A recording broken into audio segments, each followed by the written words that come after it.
et élever nos pensées vers notre Père, Dieu, créateur de toutes choses, y compris de tous les esprits incarnés et désincarnés, envers qui nous sommes tous frères,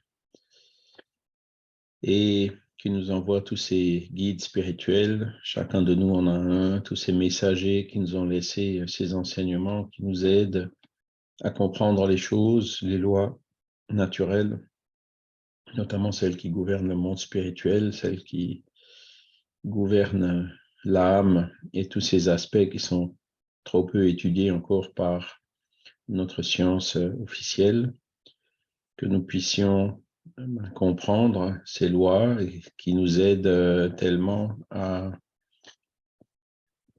définir, comprendre le sens de notre vie, à aller dans le sens du bien, le sens de l'amélioration personnelle, et qui nous aident aussi énormément pour surmonter les difficultés naturelles de la vie qui se multiplient dans ces moments de crise comme actuellement,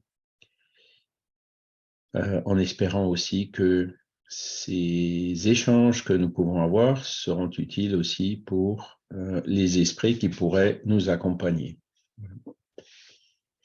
Donc, merci pour votre présence. Désolé pour le petit retard au démarrage. Là, il y a Donc, aujourd'hui, après avoir vu la semaine dernière le module de 19, Espérance et consolation, donc on va attaquer le module 20, où on a qu'on verra pendant 3 semaines. Hein, c'est la vie dans le monde spirituel, c'est-à-dire dans le monde des esprits. Hein. Et aujourd'hui, on va commencer par le phénomène de la mort, c'est-à-dire qu'est-ce qui se passe quand on meurt. Après, la semaine prochaine, on verra la vie dans le monde spirituel. Et la semaine d'après encore, on verra les relations dans l'au-delà, sympathie et antipathie, esprit protecteur, c'est-à-dire quelles sont la loi d'affinité notamment qui gouverne le monde spirituel. Voilà. Donc, on va commencer ce module, hein, la vie dans le monde spirituel, le phénomène de la mort. Donc, le but, c'est d'expliquer ce que devient l'âme à l'instant de la mort du corps physique, qu'est-ce qui se passe. Hein. On va expliquer aussi le processus de séparation de l'âme et du corps. Et on va analyser les expériences de troubles spirituels qui surviennent généralement, de façon plus ou moins longue, à l'occasion de la mort du corps physique. D'accord ?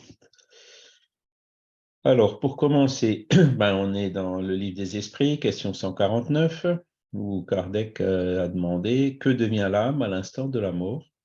Réponse des esprits, elle redevient esprit, c'est-à-dire qu'elle rentre dans le monde des esprits qu'elle avait quitté momentanément. Alors, vous voyez, ils inversent la vision, hein, puisque la réponse, elle est donnée depuis le point de vue du monde spirituel. Hein. Donc là, dans le monde spirituel, ils voient les esprits partir vers l'incarnation et ensuite, ils les voient rentrer, comme il dit, hein, rentrer, revenir. Hein. Et ce point de vue, il est assez intéressant, on peut même dire à la limite, c'est un peu surprenant, puisque pour beaucoup d'incarnés, la seule réalité qui existe, c'est la vie dans la matière. Hein. Et donc, ils ignorent le monde spirituel. Donc, quand on parle de quelqu'un qui meurt, on ne dit pas qu'il rentre, on dit qu'il part, hein, ou qu'il disparaît à tout jamais, selon la vision. Alors que là, les esprits disent, elle rentre, elle revient. Hein, elle revient dans son bercail, elle revient dans le monde qui est vraiment celui d'où on vient et où on va, hein, où on retourne et où on restera pendant longtemps. Hein, alors que le monde à l'état incarné, il est temporaire, il a une durée limitée et, comme on l'a vu déjà, quand l'esprit a suffisamment évolué, il n'a plus besoin de se réincarner. Voilà. Donc ça, c'est la question numéro 149. Donc, à l'instant de la mort, en fait, c'est la séparation, hein, de l'âme qui se dégage de son corps physique. Le corps physique, c'est en fait, c'est on dit souvent c'est le retrait de l'âme qui occasionne la mort du corps physique. En fait, c'est l'inverse, quoi. C'est la mort du corps physique qui entraîne le dégagement de l'âme. Hein, la mort du corps physique qui se produit ou accidentellement, ou l'arrêt de certaines des fonctions vitales essentielles, soit par accident, soit par tout simplement par vieillesse ou par maladie ou par épuisement du fluide vital. Et c'est ça qui fait que quand le corps ne fonctionne plus, ben, l'âme s'en dégage. Hein. Donc, alors j'utilise souvent le mot âme et le mot esprit, hein, mais juste un petit rappel. En fait, l'âme, c'est un esprit incarné. Hein. Ça veut dire à peu près la même chose, âme et esprit. On utilise plutôt le mot âme quand on parle de l'incarné. Hein. Donc, à l'instant de la mort, l'âme se dégage du corps, hein, et redevient esprit, comme ils le disent dans cette réponse, sachant que l'esprit est composé de... Il y a l'esprit et son père-esprit. D'accord? Le corps spirituel reste avec l'esprit. Alors que quand on est incarné, on a donc bien l'esprit, le père-esprit et le corps physique. Donc la différence entre les deux, c'est que les esprits n'ont plus le corps physique. Voilà. Ciel et l'enfer, deuxième partie. Alors, c'est ce livre, la référence. Hein, le premier chapitre de la deuxième partie du livre des enfers, du livre Le ciel et l'enfer, pardon, traite tout à fait complètement du sujet du cours d'aujourd'hui. Hein. Le passage, le chapitre s'appelle Le passage, et il explique qu'est-ce qui se passe justement au moment de la mort. C'est pour ça que vous verrez qu'il y a beaucoup de citations qui viennent de ce livre. Et donc, cela, Kardec nous dit que le moment du dernier soupir n'est donc pas le plus pénible parce que, le plus ordinairement, l'âme n'a pas conscience d'elle-même, mais avant, elle souffre de la désagrégation de la matière pendant les convulsions de l'agonie et après, par les angoisses du trouble. Donc, quand dans la mort naturelle, hein, la mort par vieillesse, hein, ou par maladie, donc voilà, on connaît la situation, il y a des situations difficiles, douloureuses. Aujourd'hui, heureusement, il y a des soins palliatifs, mais malheureusement, ils ne sont pas encore suffisamment développés. Hein, c'est quand même l'idéal ce serait l'idéal pour tout le monde. Hein, pour soulager les souffrances et améliorer la qualité de vie autant que faire se peut dans ces moments ultimes. Vous verrez d'ailleurs, pour ceux si vous participez au congrès éthique et spiritualité donc de l'Association internationale de médecins spirites, hein, ça aura lieu demain. Ben, vous verrez au moins une conférence qui parle aussi spécifiquement de la mort et puis des soins palliatifs, entre autres. Donc, le moment du dernier soupir, donc l'âme n'a plus conscience d'elle-même, c'est-à-dire, voilà, bon, alors des fois, c'est le plus ordinairement, hein, ça veut dire pas toujours, parce qu'il y a des personnes qui restent conscientes et qui parlent avec les proches qui sont autour d'eux jusqu'à la fin. Hein. Et donc, avant, elle souffre de la désagrégation de la matière, c'est-à-dire du corps physique. Hein. Et après, donc, il y a cette période de trouble, hein, donc qu'on verra plus en détail un peu plus loin. Trouble, parce que l'âme, en fait, quand elle retourne dans le monde spirituel, elle ne retrouve pas immédiatement sa conscience comme ça. Il y a toujours une période de trouble qui suit ce passage. Et cette période de trouble, elle est plus ou moins longue. Et qu'est-ce qui fait qu'elle est plus ou moins longue? Ben, c'est le degré d'évolution de l'esprit et notamment son attachement à la matière. Hein. L'esprit qui était très attaché à la matière reste en fait attaché à son corps, met beaucoup plus de temps à se dégager de son corps. Et la période de trouble peut être beaucoup plus longue, alors qu'un esprit qui, comment dire, voit la mort de façon sereine, sait même à la limite que c'est une libération pour son âme, et donc qui part la conscience tranquille. Lui, le trouble, il pourra durer quelques minutes, quelques heures. Voilà, ça pourra être aussi court que ça. Et ensuite, donc, il retrouvera toutes ses facultés. Et dans le ciel et l'enfer, toute deuxième partie, hein, c'est un livre qui est peu lu, mais que vraiment je vous conseille parce qu'il est vraiment excellent. Hein, cette deuxième partie. La première partie aussi, elle s'adresse plus à des catholiques, hein, des gens qui, comme moi, avaient été formatés catholiques quand ils étaient petits, donc pour remettre les choses en place. la deuxième partie, donc vous avez plein d'exemples de communication d'esprit. Et parmi elles, vous avez des esprits qui sont venus se communiquer le jour ou le lendemain de leur mort. Hein. C'est-à-dire que des esprits élevés hein, pour lesquels cette période de trouble était très courte. Voilà. Ensuite, bah, c'est ce que je vous ai déjà dit, hein, c'est l'extinction de la vie organique qui amène la séparation de l'âme et du corps par la rupture du lien fluidique qui les unit. Mais cette séparation n'est jamais brusque, sauf dans les cas accidentels. Hein. Dans la mort naturelle, la séparation se fait petit à petit.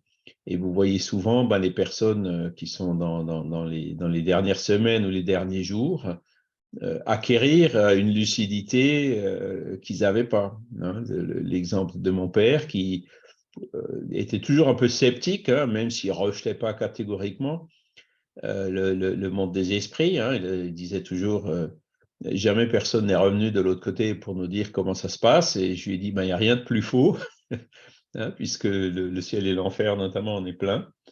Et quand il était comme ça la dernière semaine, à un moment donné, il était à moitié assoupi. Et puis d'un coup, on l'entendait parler avec sa mère. Et puis il s'est réveillé. Et alors on lui a demandé, mais t'as vraiment parlé avec ta mère? Et il a répondu oui. Donc vous voyez, hein, c'est à ces moments-là, hein, l'âme se dégage et elle commence à percevoir des choses qu'elle ne perçoit pas à l'état normal. Voilà. Ensuite, alors après, évidemment, dans les cas de mort accidentelle, c'est un peu différent hein, parce que la séparation, elle est beaucoup plus rapide. Hein, et donc, si la personne était, entre guillemets, pas prête à entrer dans le monde spirituel, hein, effectivement, la séparation, elle ne se rendra pas compte. Un exemple, c'est ce qu'on voit dans le film Ghost, hein, où le personnage du film se fait assassiner dans la rue et puis on le voit courir derrière son assassin. Et quand il n'arrive pas à le rattraper, il revient. Et puis quand il revient, il voit son corps par terre. Donc ça illustre bien ce qui se passe dans des cas de mort accidentelle. C'est un peu romancé, mais ça donne une idée de ce qui se passe. Voilà. Donc, qu'est-ce qui influe sur le dégagement? Donc, c'est l'état moral de l'âme, hein, qui est la cause principale qui influe le plus ou moins de facilité du dégagement. Donc, l'état moral, hein, on dit bien, c'est pas l'évolution intellectuelle. Hein. L'évolution se fait sur deux plans. Vous avez l'évolution intellectuelle, l'intelligence, hein, et l'évolution morale, qui est la bonté, hein, l'humilité, enfin toutes ces valeurs qui sont plutôt du côté moral. Et donc, c'est l'état moral qui détermine sur le plus ou moins de facilité du dégagement. Donc, la personne, même intelligente, qui est très attachée à la matière, aura beaucoup plus de difficultés de se dégager de son corps physique. Voilà. Et il y a d'autres cas, par exemple le suicide, hein, la mort avant son terme, aussi est un facteur, à cause du fluide vital qui est encore là, hein, complique le dégagement de l'âme et du corps.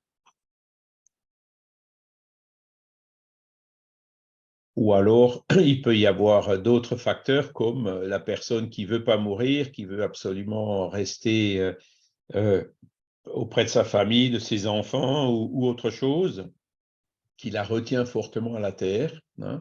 C'est pas forcément mauvais, souvent ça part d'un bon sentiment. Hein. Mais ce fait de ne pas vouloir mourir, déjà, ça peut prolonger l'agonie de façon assez significative. Hein.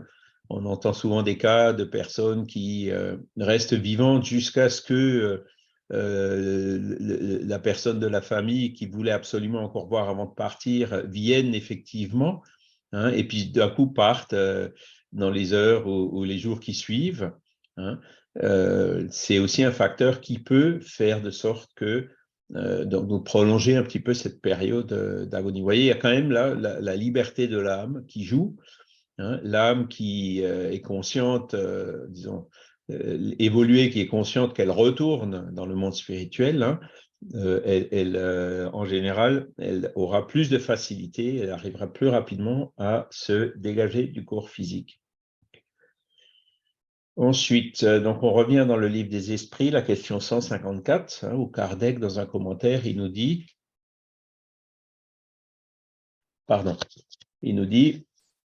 dans la mort naturelle, celle qui arrive par l'épuisement des organes à la suite de l'âge, l'homme quitte la vie sans s'en apercevoir.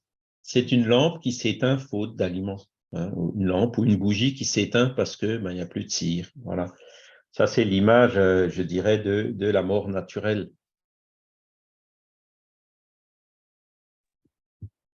Celle qu'on devrait justement appeler bonne mort. C'est la mort non pas anticipée, comme c'est le cas de l'euthanasie, ou non plus la mort retardée, qui est le cas de l'acharnement thérapeutique ou de la dysthanasie. Ça, c'est vraiment la mort naturelle, donc l'orthothanasie. Voilà. Souvent, donc, on quitte la vie sans s'en apercevoir.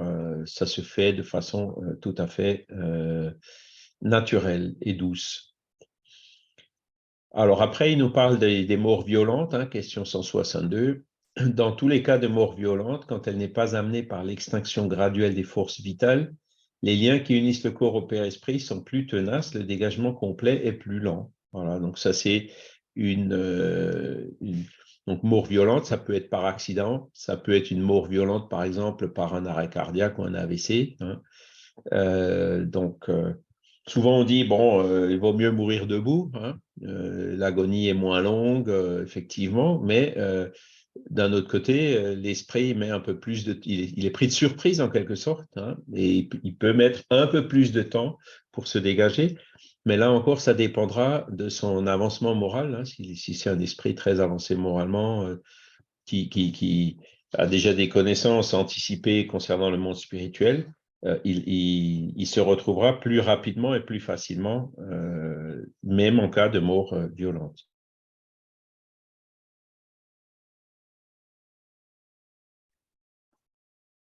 Voilà. Après, donc, Ciel et l'enfer, deuxième partie, nous parle spécifiquement du cas du suicide.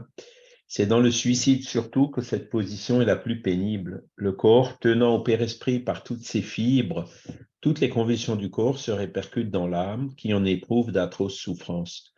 Donc, le suicide, on l'a déjà dit, c'est pas la bonne porte de sortie, c'est pas le meilleur moyen de retourner dans le monde spirituel, puisque l'âme a beaucoup plus de mal à se dégager de son corps physique. Pourquoi? Parce qu'il y a encore du carburant, il y a encore le fluide vital qui est là et dont l'âme ne sait que faire. Le fluide vital qui normalement s'épuise par le phénomène de la vie dans le corps, et c'est la vieillesse, la mort naturelle. Quand on voit vraiment que le fluide vital arrive à la fin, c'est là où le dégagement se fait de façon simple, alors que là, non, c'est-à-dire le fluide vital est encore là, et l'âme, il y en a qui mettent des semaines, voire même plus, pour se dégager de leur corps, et qui commencent à sentir les convulsions du corps, voire même après la mort, tous les phénomènes de décomposition. Donc la dame qui n'arrive pas à se dégager, elle est dans une situation assez difficile. Donc c'est pour ça qu'il faut tout faire pour éviter ou même prévenir le suicide parce que il a vraiment, ça facilite pas du tout le dégagement. On pense échapper aux problèmes qu'on a dans la vie, les situations dramatiques qui parfois amènent une personne à penser ou à commettre un suicide. Elle pense justement se libérer de ses problèmes. En fait, au lieu de s'en libérer, elle rajoute encore un problème supplémentaire qui est cette difficulté du dégagement. Donc, c'est là où je vous conseille, regardez aussi dans Le ciel et l'enfer, il y a un chapitre avec les communications d'esprits suicidés, et vous verrez qu'en fait, ils disent tous la même chose. Celui qui s'est jeté dans le vide, plusieurs années après, il a encore l'impression de tomber. Celui qui se met sous le train, plusieurs années après, il a encore l'impression que le train continue encore à passer sur lui. Enfin bon, c'est des situations qu'ils décrivent qui sont vraiment émouvantes, et ça nous remplit de compassion. On essaie de prier, d'aider ces entités dans ces difficultés qu'elles se sont créées et que pour essayer au moins de les soulager un peu. Alors ça dure un certain temps. Hein. Beaucoup disent ben, c'est le temps qui lui restait à vivre hein, jusqu'à sa mort naturelle. C'est pas aussi mathématique que ça, mais bon, ça donne un ordre de grandeur. Ensuite, donc on est toujours dans le ciel et l'enfer, chapitre 1, hein, où Kardec nous dit dans le passage de la vie corporelle à la vie spirituelle, il se produit encore un autre phénomène d'une importance capitale. C'est celui du trouble. À ce moment, l'âme éprouve un engourdissement qui paralyse momentanément ses facultés et neutralise en partie du moins les sensations. Elle est, pour ainsi dire, cataleptisée. Alors la catalepsie, c'est, comment dire, ça existe encore, hein, je pense, c'est des mots qui étaient utilisés à l'époque de Kardec et qui existent encore et qui ont d'ailleurs toujours encore le même sens. Hein. Donc c'est comme une espèce de paralysie, comme si elle était anesthésiée ou endormie. Hein. De sorte qu'elle n'est presque jamais témoin conscient du dernier soupir. Alors, nous disons presque jamais parce qu'il y a des cas où elle peut en avoir conscience. Hein, chaque cas est un cas, là aussi. Hein. Là, ce qu'on a vu jusqu'à présent, ce sont des règles générales. Le trouble peut donc être considéré comme l'état normal à l'instant de la mort. Sa durée est indéterminée. Elle varie de quelques heures à quelques années. Et comment est-ce qu'on pourrait décrire le trouble? Ben, c'est un peu comme si l'âme, elle dormait pendant cette période. Hein. Et quand vous regardez des livres genre Nos Solars ou d'autres hein, qui parlent d'esprits qui retournent dans l'au-delà, eh ben, souvent il y a cette notion de sommeil, l'âme dort. Hein. Au début, surtout au début, après son retour dans la vie spirituelle, elle a besoin, entre guillemets, de ce sommeil. Alors, c'est évidemment pas un sommeil du corps, mais elle est engourdie, quoi. Hein. C'est-à-dire que la période de trouble, ça correspond à ça. Et donc, les esprits, comme il dit, ça dure de quelques heures à quelques années. Donc, les esprits qui ont pu se communiquer le lendemain ou le jour même de leur mort, ce sont des esprits pour lesquels le trouble a été très court. Hein, très court. Et d'ailleurs, ils le disent eux-mêmes dans leur communication. Oui, Michel? Oui, à propos du trouble, il y a un film aussi comme Nos Solars qui a été fait qui s'appelle Et la vie continue, qui est Oui, tiré du livre du même nom. Et dans ce film, alors ça dure à peu près une bonne demi-heure, on comprend, on voit les deux personnages principaux qui se retrouvent dans un hôpital après leur maladie. Et oui, dans cet hôpital, en fait, la grosse question, c'est, tiens, mais il paraît qu'on serait mort. Et en fait, ils ne savent pas encore qu'ils ne sont plus du monde des incarnés. Et ils rencontrent d'autres personnes, ils les croisent, et apparemment, personne ne sait s'ils sont toujours en vie ou pas en vie. ouais. Et voilà, là, vraiment, c'est décrit de façon magnifique. Merci, Michel. C'est vrai, j'y pensais pas. Mais effectivement, c'est ça. Donc, il y a des esprits qui ne sont pas toujours conscients qu'ils sont morts. Ils pensent qu'ils sont toujours encore vivants. Hein. Et ça fait partie justement de ce trouble.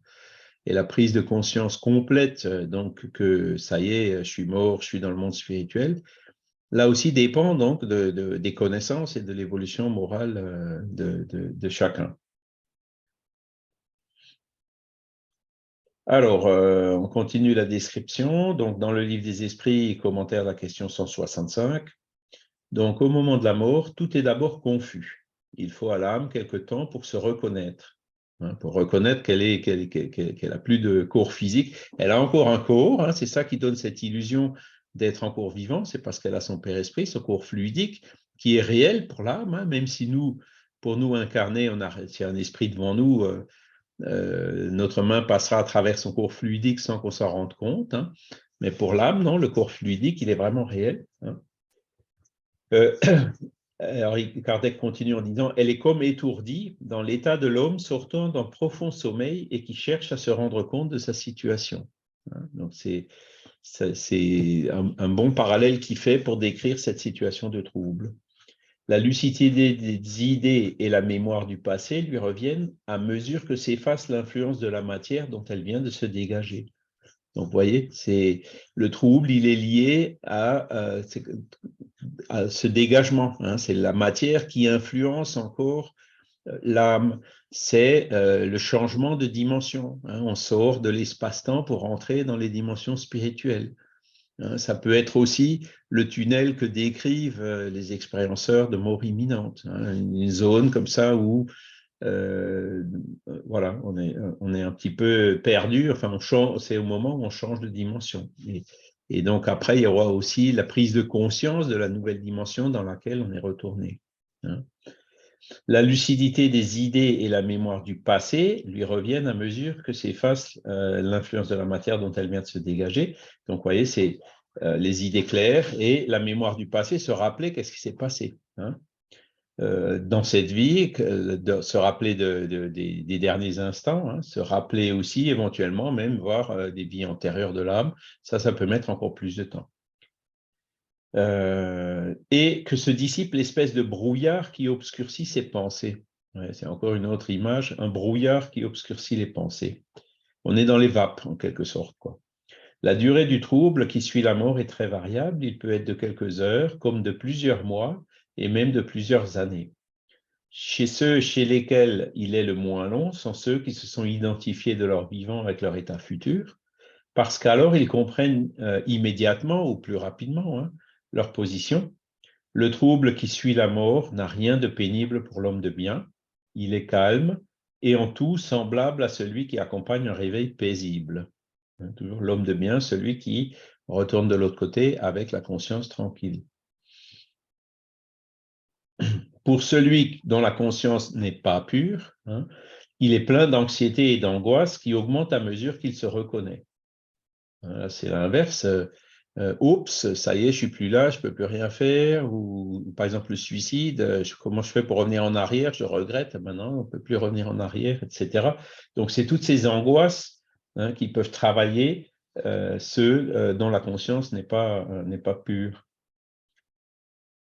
Le trouble qui suit la mort n'a rien de pénible pour l'homme de bien. Il est calme et en tout semblable à celui qui accompagne un réveil paisible. Pour celui dont la conscience n'est pas pure, il est plein d'anxiété. Tiens, la phrase, elle est en double là. Donc, c'est bien ça? Oui, c'est ça. Le trouble qui suit la mort à mesure qu'il se reconnaît. On va corriger pendant qu'on y est. On enregistre. Voilà. Ensuite, dans le cas de mort collective, il a été observé que tous ceux qui périssent en même temps ne se revoient pas toujours immédiatement. Donc ça, c'est l'avion qui tombe, l'immeuble qui s'effondre, l'accident de voiture. Dans le trouble qui suit la mort, chacun va de son côté ou ne se préoccupe que de ceux qui l'intéressent. Voilà. Et donc là, Kardec nous fait clairement comprendre que le trouble va dépendre des affinités. Ceux qui sont en affinité peuvent se retrouver, voire même déjà sur le lieu de l'accident. D'autres, par contre, voilà, ceux qui se dégagent plus vite, ils partiront plus vite. Ceux qui se dégagent moins vite, ils resteront plus longtemps, etc. Donc, c'est là où on voit encore une fois que chaque cas est un cas.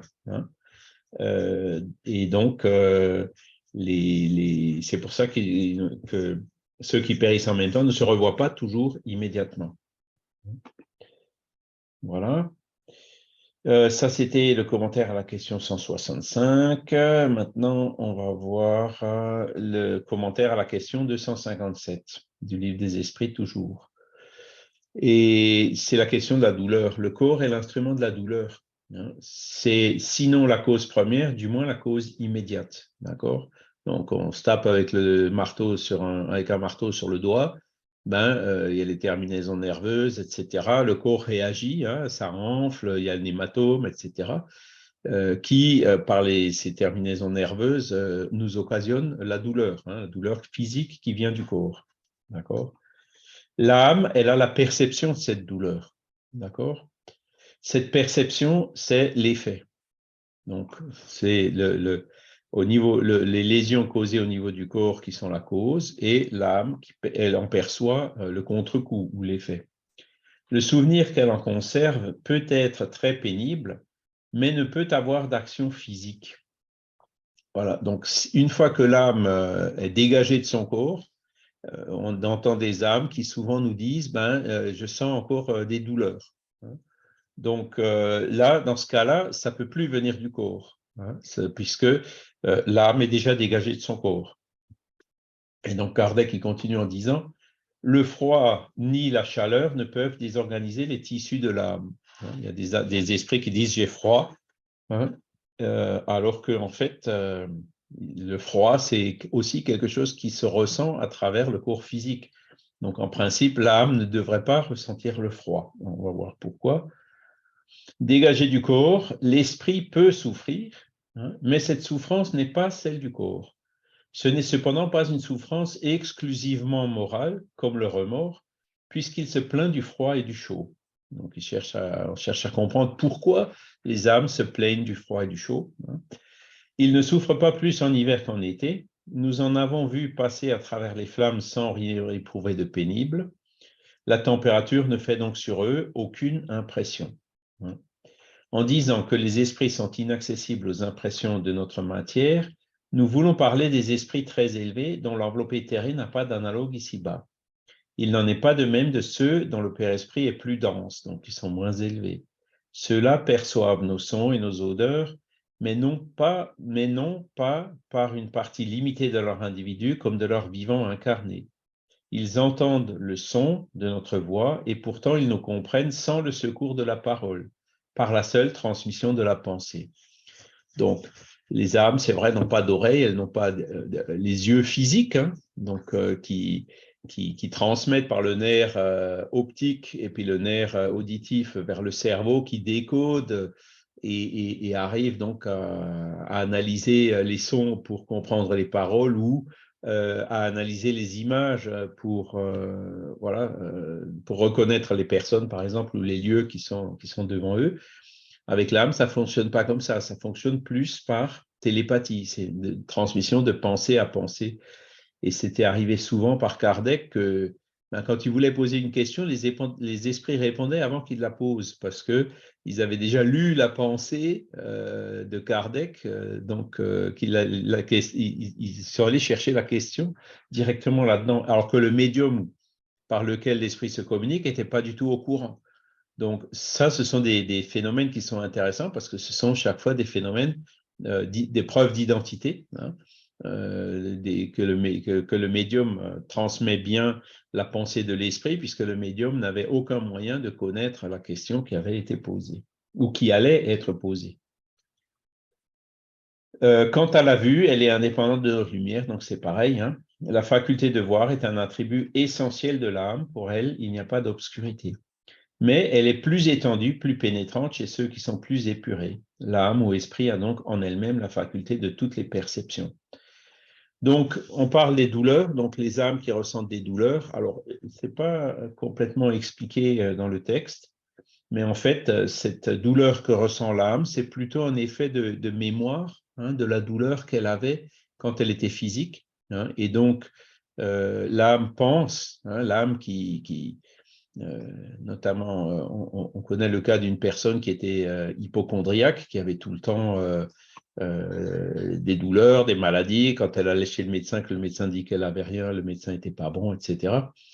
Et donc, cette personne s'est désincarnée. Elle avait tout le temps des bandeaux comme ça sur le genou, qu'elle laissait assez apparentes d'ailleurs même.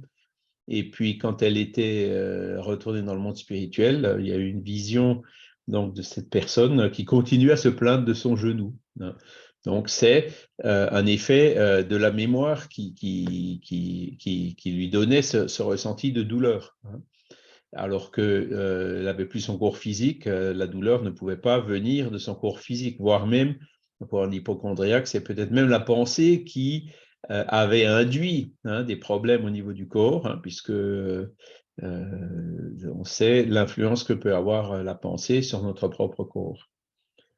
Donc voilà, alors l'âme qui a froid ou chaud, alors c'est souvent dans des réunions médiumniques, par exemple, quand une âme se plaint qu'elle a froid, eh ben, on envoie des pensées, des vibrations, et puis on l'aide à mentaliser, donc comme s'il y avait du chauffage ou de la chaleur, hein, et on arrive assez rapidement à faire passer cette sensation dans l'âme, hein, uniquement par les vibrations, les prières et aussi par la suggestion, hein, voilà. Donc, c'est là où on voit que c'est le réflexe, hein, que la mémoire que l'âme peut avoir, qui peut lui causer ces impressions qui sont des douleurs qui sont normalement que dans le monde physique. Ensuite, donc pour la perception chez les esprits, donc c'est la deuxième partie du texte, donc les modes de perception chez les esprits sont différents, notamment la vision, hein, quand il dit, c'est le docteur Fructuoso, hein, dans sa conférence, qui disait que, il demandait d'ailleurs à son esprit guide, mais tu arrives à voir, par exemple, est-ce que tu arrives à voir une cellule, hein? Et puis, l'esprit disait, oui, j'arrive à voir une cellule, alors que nous, il nous faut un microscope pour la voir. Donc, c'est là où on voit que la vision au niveau de l'âme, elle est beaucoup plus développée que celle qu'on peut avoir au niveau de notre corps. Il demande même la question, est-ce que tu arrives à voir un atome? Et là, il dit non, moi, je ne peux pas. Par contre, les esprits qui sont encore plus élevés que moi, ils arrivent à voir aussi à ce niveau-là. Donc, pour illustrer un peu comment ça se passe, donc, il n'y a pas besoin de lumière, c'est-à-dire même dans le noir, les âmes peuvent voir, hein. Nous d'ailleurs aussi, mais on est obligé d'avoir des lunettes à infrarouge ou des choses comme ça, hein. Mais les âmes, non, elles arrivent à voir indépendamment de la lumière. Et donc, les sons, elles entendront, donc soit, on l'a vu dans les conférences là sur le spiritisme dans l'art, au niveau de la musique, hein, qui se transmettent aussi sous forme d'ondes de pensée qu'ils arrivent à capter directement par leur père esprit, hein. Et pour les pensées, pour la conversation, en fait, les âmes lisent directement dans nos pensées. Celles qui peuvent, hein, parce que là aussi, ça dépend des facultés que l'âme a et donc qui se développe aussi avec son évolution. Voilà, donc ça c'est pour le départ, la séparation. Est-ce que vous avez des questions à ce stade?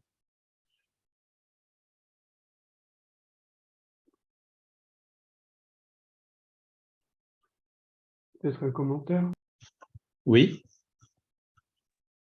J'ai fait partie d'un groupe à l'Université populaire de Haguenau où on faisait de l'auto-hypnose. On apprenait l'auto-hypnose. oui. Est-ce que vous m'entendez là? Un petit peu, il y a un peu d'écho, mais on t'entend. Voilà. Est-ce que là, ça Là, marche c'est mieux? beaucoup mieux, oui. Voilà. Ouais, on faisait partie d'un groupe d'auto-hypnose et le, le formateur a proposé de faire un test sur une personne. Il a dit, ben voilà, j'ai une aiguille à coudre, puis j'ai un briquet.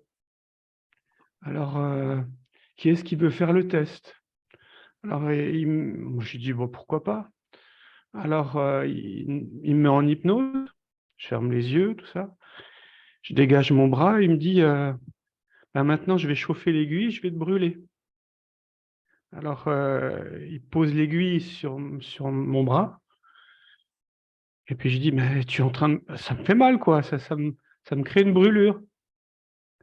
Tous les gens qui étaient dans l'assemblée ont bien vu qu'en fait, il n'avait pas chauffé l'aiguille. L'aiguille était froide. Mais quand il a posé l'aiguille sur mon bras, il y a une brûlure qui est apparue. Donc, Et ça on veut dire voyait la que brûlure, la rougeur au niveau de la peau, c'est ça? ouais, c'est la suggestion de la brûlure qui a fait que j'ai eu une brûlure. Oui, Mais en fait, l'aiguille étant froide, il n'y avait pas de possibilité de brûlure. pas de cause physique, oui. Mhm. Donc, Ah oui, ça rejoint un peu ces phénomènes-là, c'est-à-dire que bah, j'ai eu la brûlure, hein, j'ai dû me soigner. J'ai dû me ouais. soigner, mais c'est bizarre parce qu'en fait, l'aiguille était froide. Ouais, ah oui. Il y a des personnes comme ça aussi qui ont les stigmates, hein, les stigmatisés, les stigmates de Jésus, hein. Il y a plusieurs cas qui ont été relatés et c'est le même principe en fait qui joue.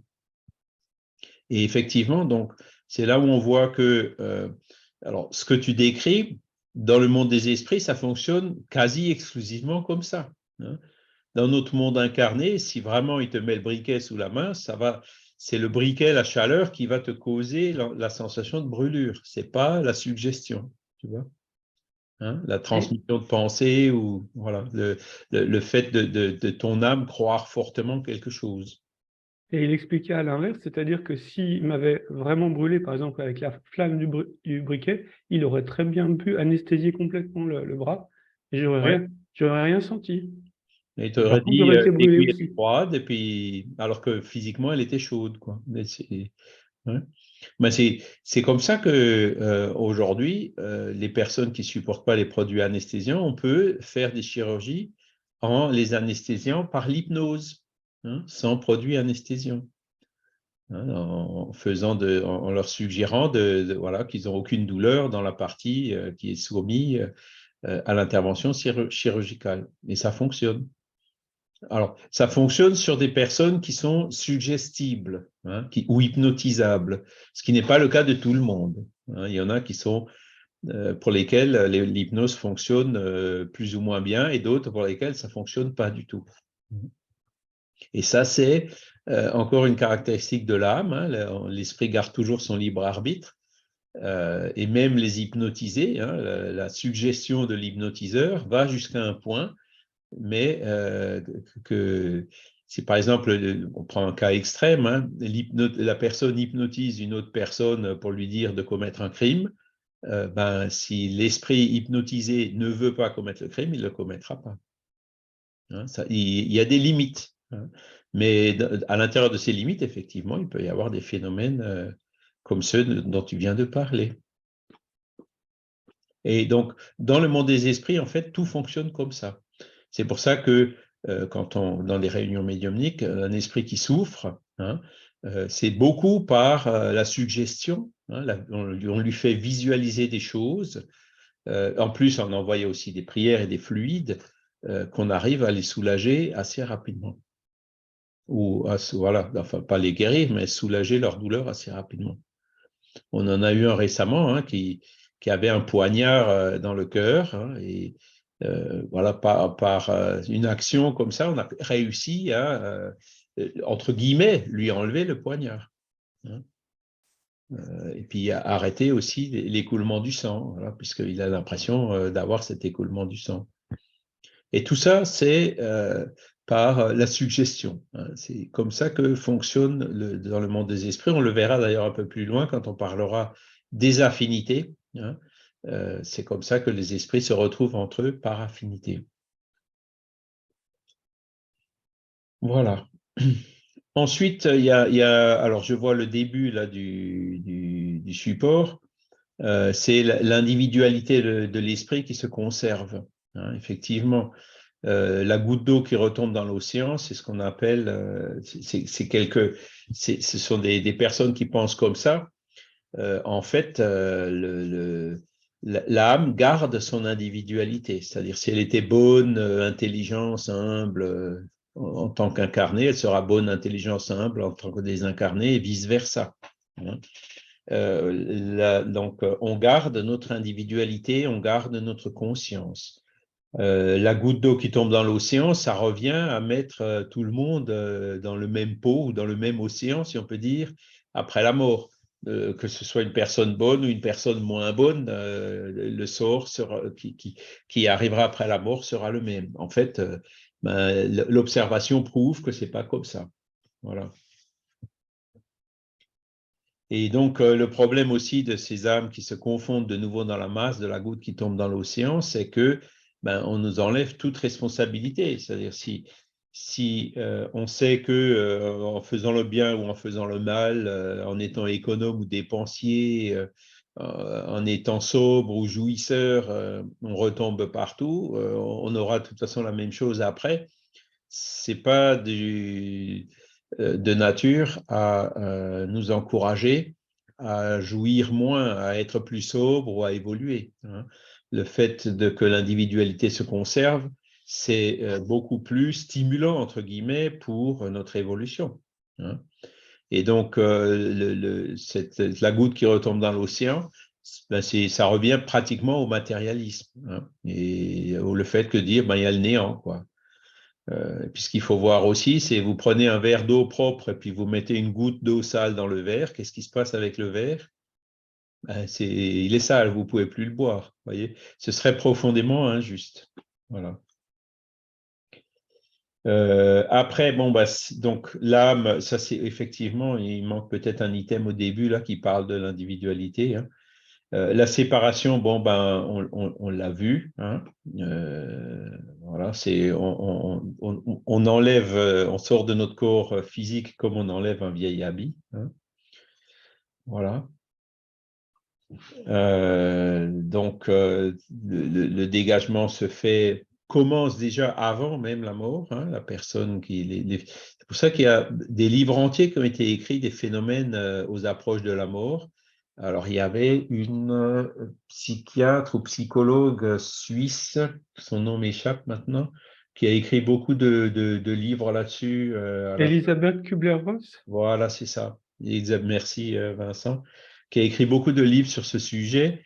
Et donc, il y a d'autres livres plus anciens, hein, de Flammarion, de Bolzano, entre autres, hein, le nombre de phénomènes qui se produisent à ces moments-là est vraiment très, très impressionnant.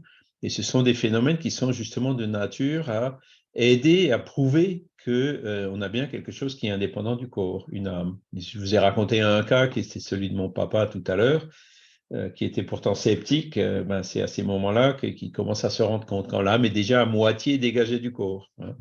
Et la mort, elle arrive quand, comment dire, les fonctions vitales cessent. Le dégagement est suffisant pour que les fonctions vitales cessent, même si le dégagement continue encore après la mort, du moins pour les âmes qui restaient attachées à leur corps.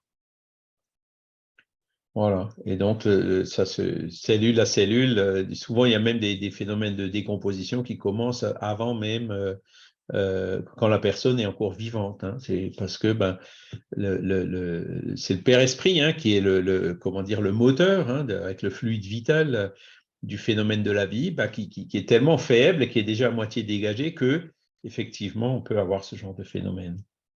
D'accord? Voilà. Et donc la mort, c'est la destruction du corps, hein, et donc l'âme s'en dégage. Voilà. Alors, je vous le laisserai lire, hein, on ne va pas tout regarder, hein. C'est ce premier chapitre de la deuxième partie du ciel et l'enfer qui est vraiment qui est très, très détaillé sur ce sujet, hein. Mais pendant l'agonie, l'âme a quelquefois déjà quitté le corps. Il n'y a plus que la vie organique, hein. L'homme n'a plus la conscience de lui-même et pourtant il lui reste encore un souffle de vie, hein. L'homme est une machine que le cœur fait mouvoir. Il existe tant que le cœur fait circuler le sang dans les veines et n'a pas besoin de l'âme pour cela. Alors ça, c'est Kardec l'écrivait donc dans le livre des esprits. Mais aujourd'hui, la science le prouve, hein, ces fonctions vitales qui peuvent fonctionner quasiment. Donc l'interprétation spirituelle, c'est qu'elle fonctionne indépendamment de l'âme. Et puis donc dans les moments finaux, c'est vraiment quand il n'y a plus le fluide vital, hein, ce carburant qui permet justement ces fonctions vitales, entre guillemets, quasi automatiques ou inconscientes, hein, qu'elles s'arrêtent. Voilà. Et si le cœur s'arrête, évidemment, il n'y a plus d'oxygénation au niveau du cerveau, etc.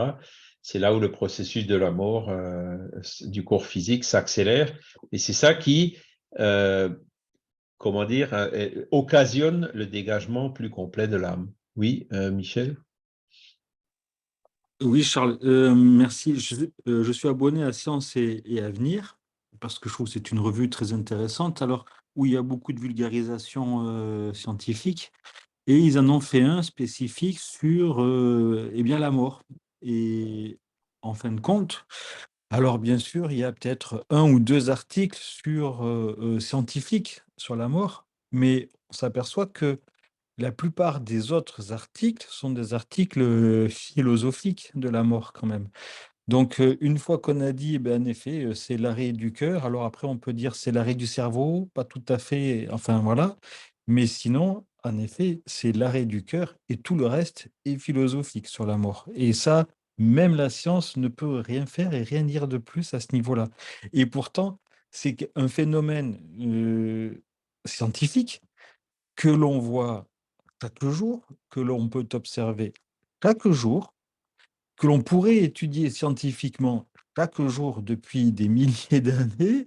Et et en fait, on en est toujours rendu à la même évidence, eh bien, c'est l'arrêt du cœur. Voilà. Bon, enfin, c'était juste un petit commentaire. D'accord. Ouais, bah Merci. oui, oui, oui, oui, oui. Merci, Michel. Ensuite, c'est le trouble spirituel. Alors, le voilà. Donc, c'est le meilleur parallèle qu'on peut faire, c'est cette idée de sommeil, hein. Voilà. C'est le trouble qu'on voit de l'acteur principal dans le film Ghost, hein. Tiens, qu'est-ce qui se passe? Il y a mon corps, pourquoi on ne me répond plus, etc., hein. C'est cette pris de surprise, hein. Et les récits qu'on peut voir aussi du monde spirituel dans différents livres, où les esprits disent va dormir, hein, dors, tu as besoin de repos, etc. Et puis voilà, l'idée du sommeil pour décrire le trouble est très très bonne. Ou alors tout est confus, hein, ils n'ont pas toujours la vision, hein. Beaucoup d'esprits, surtout si, par exemple, quand ils sont comme André Louis dans le Seuil, hein, ils n'arrivent pas à voir. André Louis ne voyait pas sa mère qui priait pour lui à ce moment-là. Hein, le fait d'être dans le Seuil fait qu'ils n'arrivent pas à élever leurs pensées pour pouvoir percevoir ces choses qui sont au-delà du Seuil, hein. Et ils restent dans le Seuil justement parce que leurs pensées restent coincées dans ce genre de situation, dans ce genre dans des pensées qui sont en affinité avec le lieu où ils se trouvent, hein. Ils se retrouvent d'ailleurs automatiquement dans des lieux en affinité avec leurs pensées, hein. C'est comme ça que ça fonctionne dans le monde spirituel. Voilà. La vue du corps, effectivement.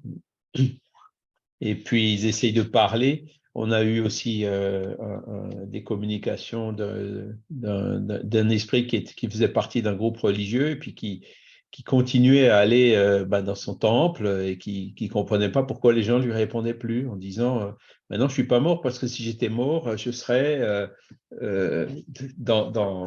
selon la croyance qu'il avait, hein, soit à droite, soit à gauche, ou dans le purgatoire, et il ne comprenait pas qu'il était toujours au même endroit où il était allé régulièrement de son vivant. Voilà. Donc, vous voyez le genre de situation qui peut déterminer ce qui se passe à ce moment-là, et donc ce qui se passe dans ce trouble.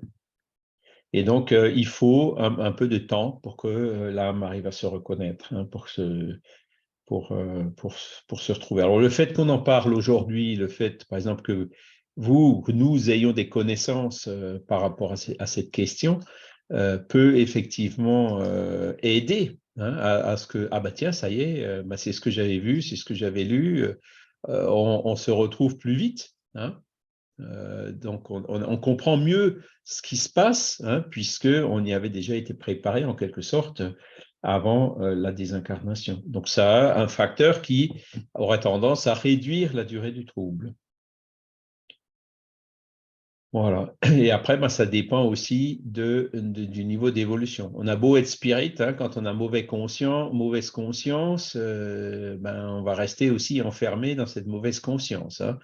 Et il y a des récits, notamment il y a un livre au Brésil, hein, qui s'appelle Voltei, hein, où c'est un spirit qui raconte ce qui s'est passé avec lui quand il est retourné dans l'au-delà. C'était pas aussi court, aussi beau, aussi fluide et aussi automatique qu'on l'aurait imaginé, hein, pourquoi? Parce que il avait les connaissances, donc il aurait pu ou dû faire beaucoup plus de choses et qu'il n'a pas faites. Et donc, ça lui est quand même resté dans la conscience, où il a peut-être même été dans des situations où il a pu commettre des choses qui n'étaient pas forcément les meilleures, hein, alors qu'il était en connaissance de cause. Donc, il a forcément moins de circonstances atténuantes, ce qui fait que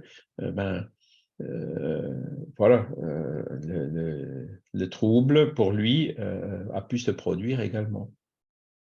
Et il y a la petite histoire du conférencier spirit, hein, qui allait dans différents centres, dans différents groupes, donner ses conférences.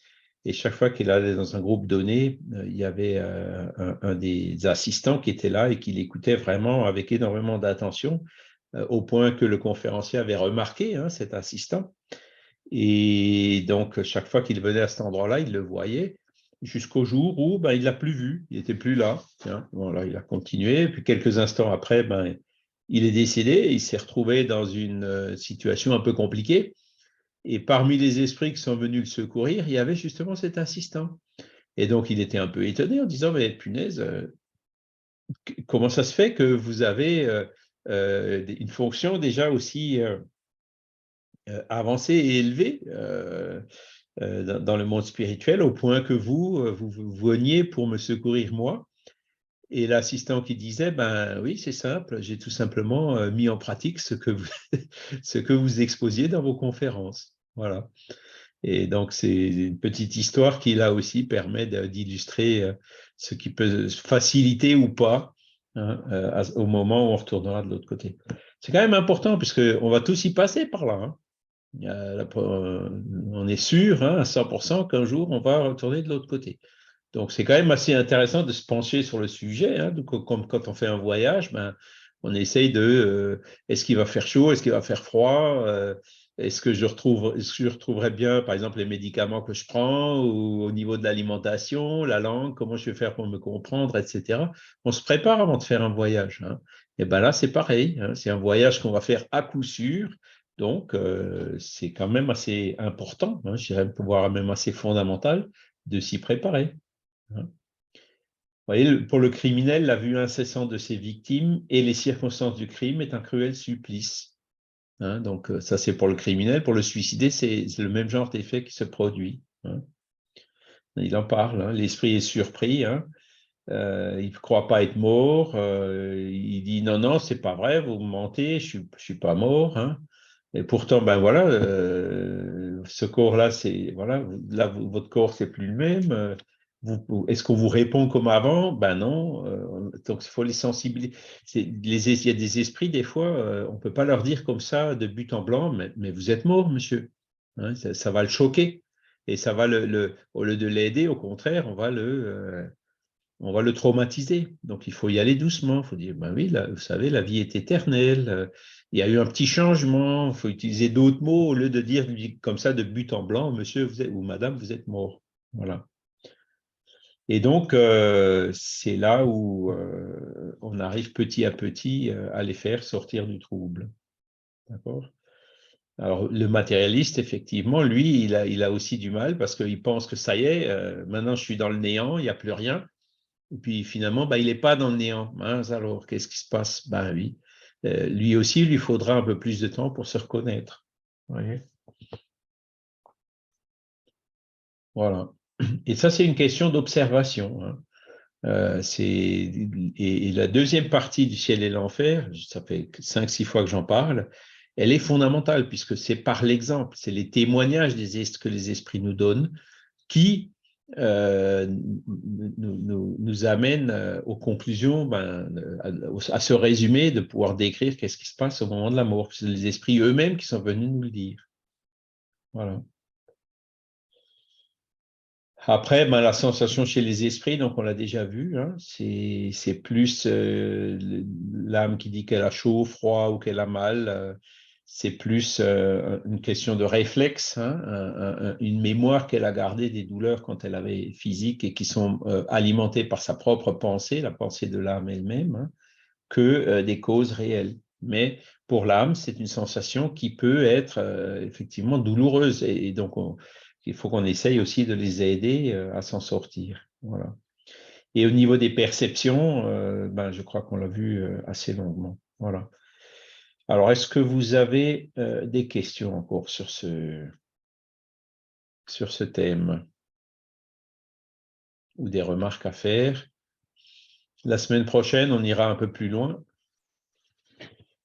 Elisabeth Kubler-Ross, voilà, c'est ça. Et elle a vraiment écrit beaucoup. Hein.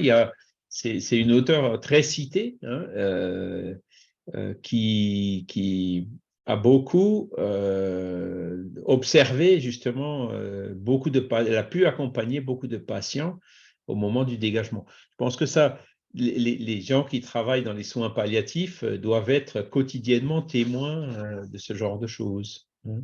Ils n'aiment pas tous en parler. Hein. Alors, ils n'aiment pas tous en parler, mais bon, Après, Elisabeth Kubler-Ross, elle en a parlé, elle a écrit des livres sur le sujet, d'autres écrivent. Ça va se démocratiser au fur et à mesure. Hein. L'expérience de sa vie, elle a écrit un livre autobiographique sur sa vie, quoi.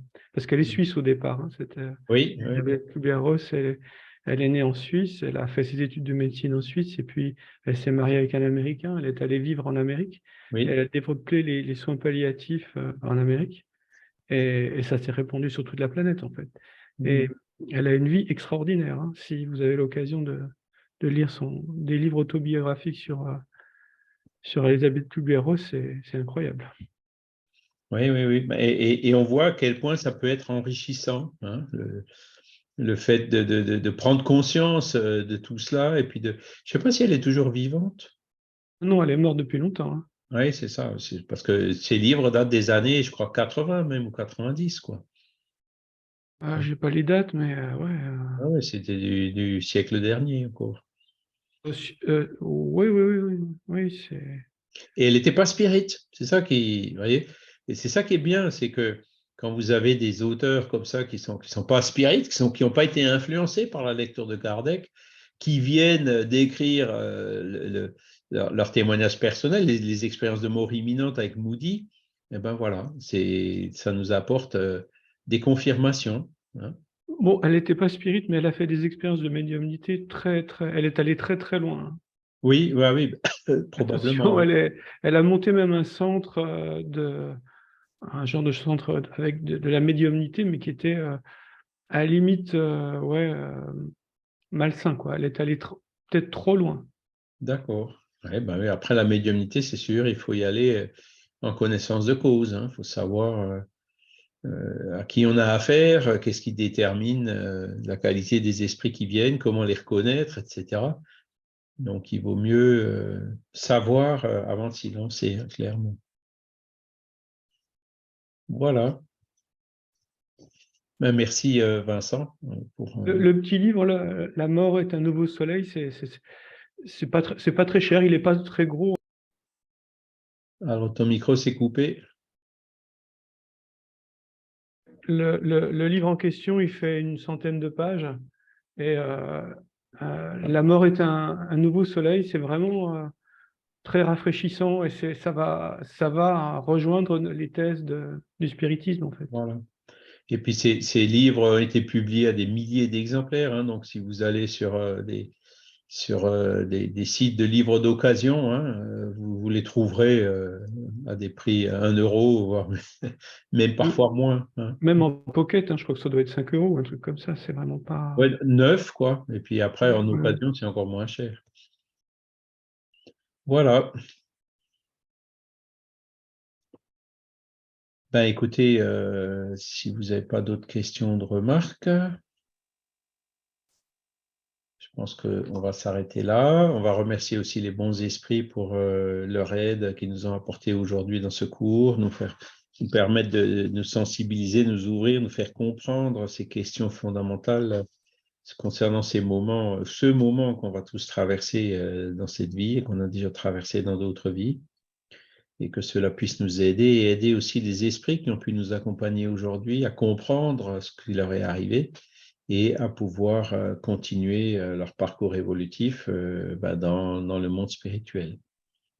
Voilà, merci à tous, je vous souhaite un excellent dimanche et puis je vous dis à la semaine prochaine.